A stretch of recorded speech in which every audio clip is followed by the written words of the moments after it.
పల్నాడు జిల్లా కొత్త గణేశునిపాడులో high tension నెలకొంది.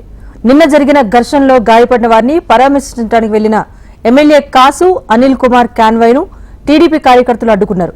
దీంతో ఒక్కసారిగా ఉద్రిక్త పరిస్థితులు నెలకొన్నాయి. పరిస్థితి అదుపు తప్పడంతో పోలీసులు గాల్లోకి కాల్పులు జరిపి ఇరు వర్గాలను చెదరగొట్టారు.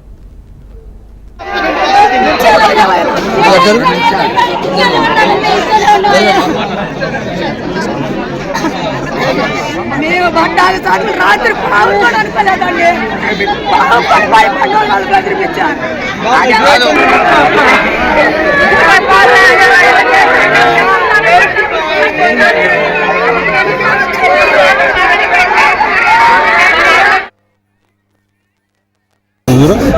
బీసీలు ఓట్లేశారని వాళ్ళు ఏ పార్టీ కన్నా వేసుకొని వాళ్ళు పోయి స్వేచ్ఛగా వాళ్ళు ఓట్లు వాళ్ళు వేశారని 4 వరకు విచక్షణారహితంగా వాళ్ళ ఇళ్ల మీద పడి టీడీపీకి చెందిన రైతులు నాయకులు ఆడవాళ్ళని పిల్లల్ని ఇళ్లని లూటీ చేసి మొగోళ్ళని పారదోలి ఇష్టం వచ్చినట్టు రణరంగం చేశారు కొత్త కాంగ్రెస్ పార్టీ.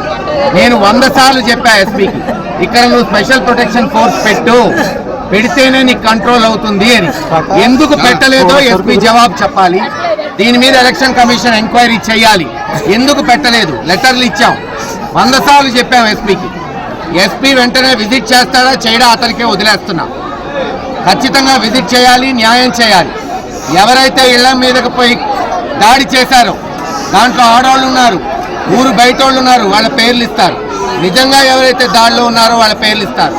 వాళ్ళ మీద కేసు పెట్టకపోతే మటుకు దానికి బాధ్యత ఐజీ ఎస్పీ పాటించాల్సి వస్తుంది. రేపు జగన్మోహన్ రెడ్డి గారు ముఖ్యమంత్రి అయిన తర్వాత స్పెషల్ ఎంక్వైరీ పెట్టిస్తాం దీని మీద, సిబిసిఐడి అవసరమైతే. ఊరికి అంతే దూరం. మేము కూడా అనుకోనుంటే ఇదేలా చేయాలనుకోనుంటే మీ ఇళ్లలో ఆడవాళ్ళు ఉంటారా అని అడుగుతా ఉన్నాం.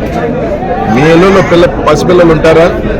మీకు కర్ర పట్టుకోవటం ఎంత ఉందో మాకు కూడా కర్ర పట్టుకొని, మీకు తల అట్టే బొగులుతుంది, మేము కొట్టిన అట్టే బొగులుతుంది. అదొక్కటి గుర్తుపెట్టుకోండి. నువ్వు అన్నావు కదా మాకు పొలాలు ఉన్నాయని, మాకు ఏం లేవు, మాకు కూడా ఇంకా పోయేదానికి ఏం లేదు. కొడతాం అంటే తిరగబడి కొట్టావంటే నా సరంగా పోతావు. పొలాలు వదులుకొని నువ్వు పోవాలా, మేము కాదు. మళ్ళీ చెప్తా ఉన్నా, ఇది మంచి పద్ధతి కాదు. ఆపుకుంటే మంచిది. లేదు మీ డబ్బు మదం అహంకారం చూపిస్తే ఈరోజు 400 మంది వచ్చారు, రేపు 40,000 మంది వచ్చుతాం. ఇది ఒక్క గుర్జాలో వస్తుందని మాత్రం అనుకోమాక.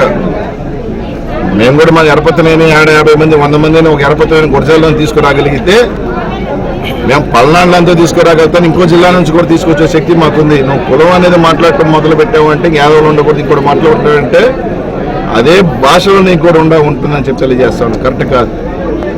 కొత్త గణేశం పాలన నువ్వు చేసిన ఇది తప్పకుండా ఉంటుంది, ఎంక్వైరీ ఉంటుంది. అందరి మీద కంప్లైంట్లు ఉన్నాయి, అన్ని కేసులు ఉంటాయి, అందరినైతే లోపలేస్తారు అని కాదు. ఇంకొకసారి మా వాళ్ళ మీద కానీ ఇక్కడున్న ఎస్సీల మీద కానీ వచ్చే ప్రయత్నం కానీ చేస్తే ఈసారి ఏదో వచ్చాం గమ్ముగా వాళ్ళని ఏదో సముదాయించుకుంటాం, చెప్పుకుంటాం, బాధలు ఉన్నారు, ధైర్యం ఇస్తాం, పోతాం. ఇదే కానీ మేము వెళ్ళాం రాత్రి కొట్టాం మేము పెద్ద మగోళ్ళం అనుకుంటే మాత్రం తర్వాత ఖచ్చితంగా చెప్తున్న పరిణామాలు వేరుకుంటాం. దాన్ని మేము కాసి బాధ్యులు, పోలీస్ బాధ్యులు.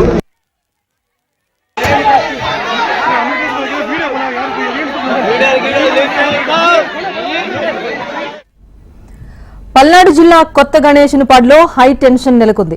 నిన్న జరిగిన ఘర్షణలో గాయపడిన వారిని పరామర్శించడానికి వెళ్లిన ఎమ్మెల్యే కాసు అనిల్ కుమార్ కాన్వాయ్ను టీడీపీ కార్యకర్తలు అడ్డుకున్నారు. దీంతో ఒక్కసారిగా ఉద్రిక్త పరిస్థితులు నెలకొన్నాయి.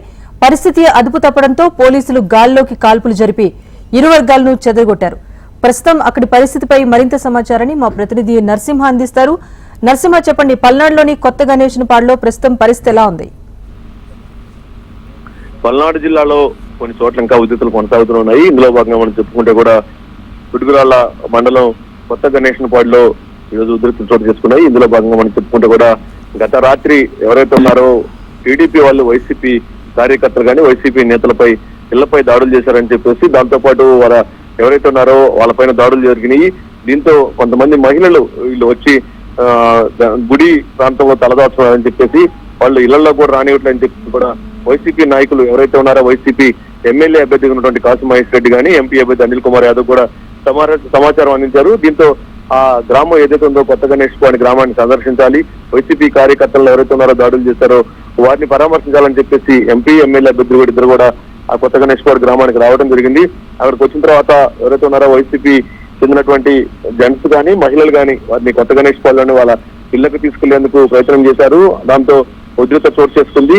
ఆ నేపథ్యంలోనే వైసీపీ చెందినటువంటి ఎవరైతే ఉన్నారో ఎంపీ అభ్యర్థి అనిల్ కుమార్ యాదవ్ గానీ ఎమ్మెల్యే అభ్యర్థి కాసు మహేష్ రెడ్డిపై కానీ వాళ్ళు దాడులు చేసేందుకు ప్రయత్నం చేశారు. అంతేకాకుండా టీడీపీ వర్గీయులు ఒకసారి కూడా వైసీపీ కార్యకర్తల నాయకుల పైన దూసుకుని పైకి రావడం జరిగింది. దాంతో పోలీసులు కంట్రోల్ చేసేందుకు ప్రయత్నించారు, అయినా కూడా వినలేదు. దీంతో టీడీపీ చెందినటువంటి వారిపైన పోలీసులు లాఠీ చార్జ్ చేశారు. ఆ తర్వాత గాలిలో కాల్పులు కూడా జరపడం జరిగింది. సో పోలింగ్ నిన్న సాయంత్రమే అయిపోయింది, కానీ పోలింగ్ ముగిసిన తర్వాత కూడా ఇంకా కొన్ని చోట్ల దాడులు చోటు చేసుకున్నట్టు కూడా వస్తున్నాయి. వైసీపీ చెందినటువంటి వాహనాలు ఆ కొత్త గణేష్ గ్రామంలో ధ్వంసం చేయటం కానీ, ఇళ్లపై దాడులు చేయటం కానీ, ఇట్లా ఒక భయాందోళనక వాతావరణం ప్రస్తుతం ఒక కొత్త గణేష్ పాడులో ఉన్నట్టు టీడీపీ వారు దాడులు చేశారని చెప్పేసి టీడీపీ వాళ్ళు దాడులు చేయడం వల్ల వైసీపీ చెందిన వాళ్ళు ఆసుపత్రి పాలయ్యారు, గాయాలయ్యాయని చెప్పేసి కూడా ఎవరైతే ఉన్నారో ఎమ్మెల్యే అభ్యర్థిగా ఉన్నటువంటి కాసు మహేష్ రెడ్డి కానీ ఎంపీ అభ్యర్థి అనిల్ కుమార్ యాదవ్ గాని ఆరోపణలు చేస్తున్నారు. ఇప్పటికే కొంతమంది వైసీపీ కార్యకర్తలు గ్రామాలు విడిచి కూడా వెళ్ళారని చెప్పేసి కూడా చెప్తున్నారు. అంటే మొత్తంగా అక్కడ ఏం జరిగిందనేది పల్నాడు ఎస్పీ ఇప్పటికే సమాచారం తీసుకున్నట్టు తెలుస్తుంది. కానీ ప్రస్తుతం అయితే కొన్ని చోట్ల ఇంకా ఈ ఏవైతే ఉన్నాయో కొన్ని గ్రామాలు మాచర్ల నియోజకవర్గం కానీ, గురియాల నియోజకవర్గం కానీ, సత్తెనపల్లి నియోజకవర్గాలు కూడా నిన్న రాత్రి జరిగినటువంటి ఘటనలు ఇంకా కొన్ని చోట్ల కూడా జరుగుతున్నట్టు తెలుస్తుంది. ఎక్కడైతే ఉందో మాచర్ల ప్రాంతంలో కూడా ఇంకా కొన్ని చోట్ల జరిగే అవకాశాలు కూడా ఉన్నాయని కూడా అంటున్నారు. అంటే ఇంకా ఎలక్షన్ వాతావరణం ముగిసినా, పోలింగ్ ముగిసినా కూడా ఇంకా కొన్ని గ్రామాల్లో బిక్కుబిక్కుమంటూనే వాళ్ళు నివాసం కొనసాగిస్తున్నట్టు మనం చెప్పుకోవచ్చు. సత్తెనపల్లి నియోజకవర్గంలో మాదల గ్రామంలో కూడా అంతే, నిన్న పోలింగ్ ముగిసా కూడా ఈ రోజు తెల్లవారుజాము కూడా అక్కడ కూడా ఘర్షణ వాతావరణం నెలకొంది. సో మొత్తంగా మనం చూస్తే మాత్రం పల్నాడు ప్రాంతంలో ఇంకా ఈ అల్లర్లు మాత్రం ఇంకా ఆగలేదని మనం చెప్పుకోవచ్చు. Right, thank you Narasimha Rao.